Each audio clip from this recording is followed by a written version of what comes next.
Thank you, guys. Thank you so much.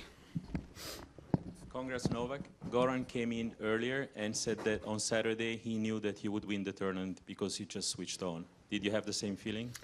Yes, I did. I think the match against Alcaraz last night and the one tonight probably two best matches under the circumstances that I've played this season. Against two players that are in fantastic form, and I mean, obviously, the quality of Alcaraz and Sinner, we all know, and playing Sinner tonight in front of his home crowd, and the way I finished the tournament and finished the season is amazing. I'm very, very proud of the performance. Obviously, what Goran was referring to was probably after I clinched the year #1 with the first win over Rune. I was not mentally present, I think, fully in the tournament. After that, I was like, yeah, you know, kind of half in, half out feeling, and that reflected on my level of tennis and my performance and the way I felt on the court. Obviously, thanks to Sinner for, you know, allowing me to be in the semifinals when I was there. I thought, okay, now, you know, I'm gonna try to step it up, and I did. I played really two high-level matches. I started very aggressively tonight against Jannik, which was the difference, you know, different to the group stage match we had against each other. And I think that match helped me prepare myself better for the atmosphere, the crowd. You know, obviously, I you know, analyzed the match and I looked what I could have done better, and I think I've done it very well for the entire match. Novak, congratulations. Are you able to put into words the emotions when that last point happened, and was that the highlight, or was it chatting with and hugging the children? It's always children, honestly. I mean, obviously winning a match with this importance and significance is always, you know, an incredible feeling in the end, and also huge relief, because there's a very high tension and pressure that you feel on the court. And I was, you know, pretty much playing flawless tennis, set in 3-2, and then I got tight, I must say. Start to miss the first serve. Crowd got into it, and I was lucky that he missed an easy put away forehand. I think it was a 4-3 and deuce. You know, you could say also I was unlucky to hit the net cord when on the passing shot for double break, but you know, at this level it happens, and I just maintained my focus. And I could feel from the beginning that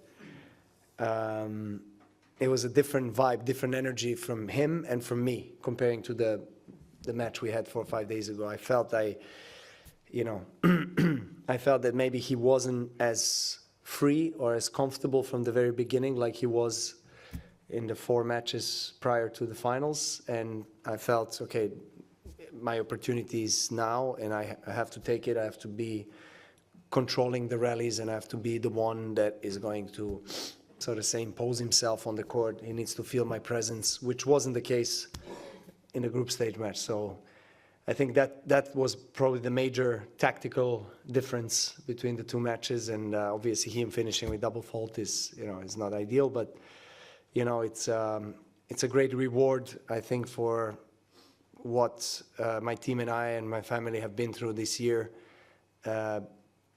being one of the, you know, most successful years in my career that I ever had. 4 out of 5 major tournaments I won and played finals in Wimbledon. So, you know, I couldn't ask for more, to be honest. I'm very, very proud of this season. Yeah. How you keep yourself motivated? How is it possible to do better than this? Because also in Wimbledon, well, the you can final win was 4 fifth slams and Olympic gold. Let's see. You know, I mean, I have always the highest ambitions and goals. So that's not going to be different for the next year. That's for sure. I mean, the drive that I have is still there. My body has been serving me well, listening to me well. I have a great team of people around me. Motivation, especially for the biggest tournaments in sport, is still present. So it still inspires me to keep going. And in the end of the day, people see you performing in the big tournaments, but they don't see all the weeks and months of dedicated day-to-day, week-to-week work and trying to build your form so that you can peak where you want to peak. And for me, obviously, those are Grand Slams and World Tour finals, and of course next year also hopefully Olympic Games. So yeah, the mindset is the same, and I'll keep going. I don't know whether I'm going to have as good of a year next year, but I'm going to keep this kind of a freshness of mind and in a way motivation to do that. Hi Novak. Is the Olympics next year your major target, given that it's the one major honour that you don't have in your career? Well, it is definitely one of the major goals for next year, other than Grand Slams. So, it's going to be very congested schedule with going from the slowest to the fastest surface in sport back to the slowest. Clay, grass, clay, and then hard court. So that's obviously a very demanding, challenging stretch of the year, and I'm going to have to speak with my team to see how we can plan out our preparations, training, so that I'm able to play my best tennis where I want to. Hello, Novak. Congratulations. Which Novak is stronger, Novak 10 years ago or Novak right now? And who would win this match? 10 years ago was 2013, so I would say Novak of today. 2015 was one of the best years, probably the best year I had. With 19 finals in a row on all the tournaments and 3 out of 4 slams, and I had quite a great 18 months. 2015 and half of 2016. So, but again, the moments in time are different for me. I mean, I don't try to play as much as I did play 10 years ago, so I have to pick and choose the right moment, right tournaments and right periods of the year where I can perform my best. So it's tough to compare, but someone did ask me the same question not a while ago, and they said, the question was actually phrased like, who would win, in the matchup, and I said that it would be an easy job for a 36-year-old. Yeah. Joking, of course. I don't know what will be the score, but I would give the young myself a hard time, that's for sure.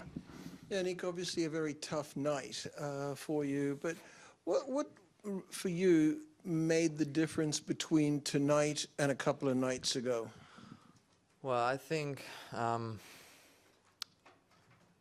today he played really, really good, especially in the back of the court, but I think today I was not that, sharp in certain moments, and felt like also, that I dropped this little bit of physically, and, when you drop a little bit against the best player in the world, he makes it look like it's a big difference, no? And I tried to stay there, I tried to serve good, I made a couple of mistakes, also maybe some concentration mistakes, because like on 40-all, on 4-3 I missed easy forehand and everything, but still was a lot of tension. For 1.5 set he served really, really good, so it was tough to play, but in the other way I was enjoying out there. It was obviously final. It is something different, but he deserved to win today. No, he played better in the important moments, and that's it. Hi, Jannik. What do you learn when you play the greatest player of all time twice in, what, 5 days? What do you learn about what you need to do and what level he's at Well, as compared to everybody else? Well, tennis is interesting because, as you can see, every day is different. No, it's some days I won against him, and you're the same conditions again, and then you lose. But I think generally, today I saw that I still have to improve, for sure. I believe that he makes me a better player, like all the other players have done, who I lost to, and now have to work on this. And obviously now it's Davis Cup, but after Davis Cup, I have some time, 1 month, to work on things where I have to. As I said before, physically, it's also the first time that I played in a row. Only top 10 players for 1 week, basically. So this is also different. But I'm happy because I put myself in this position, in this also mental position to go on court, trying to give my best, and then we'll see what's coming in the future. Hello, Jannik. Apart from the fact that you were a bit tired or with less concentration today, as you said, do you think that there is a Novak Djokovic in finals? I mean, on big moments, big stages like today, and Novak Djokovic in round-robin matches, in earlier matches. Do you feel something special in him when he plays a final like today? He won 24 Grand Slams. So I don't know how many, I don't know the numbers exactly of the Master Series, and here he won now 7 times, right? So, you know, and his body is in an incredible shape, and we're gonna see him around for I don't know how many years still. And what I said on court is that he's an inspiration because he worked throughout the whole years before when he was younger in the right way to get to this point, and that's also one of my goals. No, it's not only about to watch one season. You know, you watch this season, you said, okay, you played good, but you have to play every season in a good way, and you have to get to a certain age, which is 35, 36, 37 or whatever, and you can still feel the body in the right way, because the match it's really physical now, because you play, the balls are getting so fast, you have to be physically ready. Also mentally, you have to understand really fast what's happening, and that's what he's doing at the moment better than anyone else. He won 3 Grand Slams out of 4. He won end of the year championship. He won Masters events. So he played really, really good the important moments, and he knows how to handle the situation, especially on semifinals and finals. And this is good for him.